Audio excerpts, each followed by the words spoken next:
I think that I take for granted is the fight or flight, and how many students of ours, after you and I talked about it, are in that state for the majority of their round. And so the question is, one, do they recognize it? And then two, what do we do about it? Right. Well, most people don't recognize it until it's too late. So we talked about that there's a fear state of an anxiety, a pressure, a stress that now gets the stress response. Fight, protect, steer it, or flight. Let's just get this thing over with.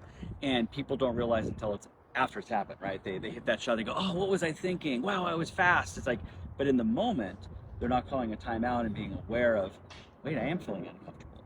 And then, like you said, what are the tools and skills that we can utilize? So the first part is awareness. Do I feel a little tight, a little quick, which is the stress response? I'm protecting myself against a threat. We talked about a threat today.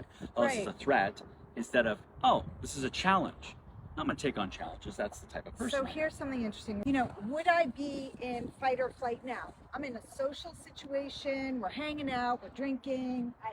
Do I really care if I'm going to hit this green or not?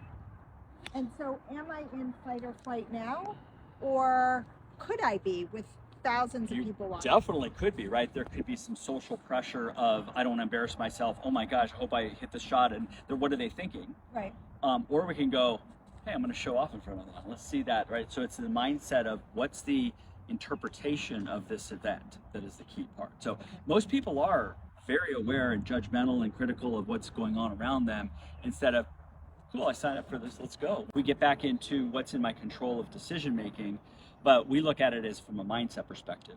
How am I viewing the shot? Is it a threat or is it a challenge?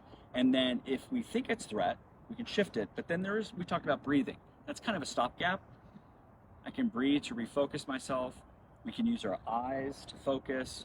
We can also self-talk, ask better questions. What does a good shot look like here? Hey, was there a time I've hit a good 60-yard shot before? Of course there is, right? And now I can, by using different approaches like my self-talk and questions, we're shifting the focus. But it's easy to get in my head, oh, don't embarrass myself, and now I'm spinning, and now the fight or flight takes over, because I'm either going to steer that ball or I just want to get it over with. My tempo literally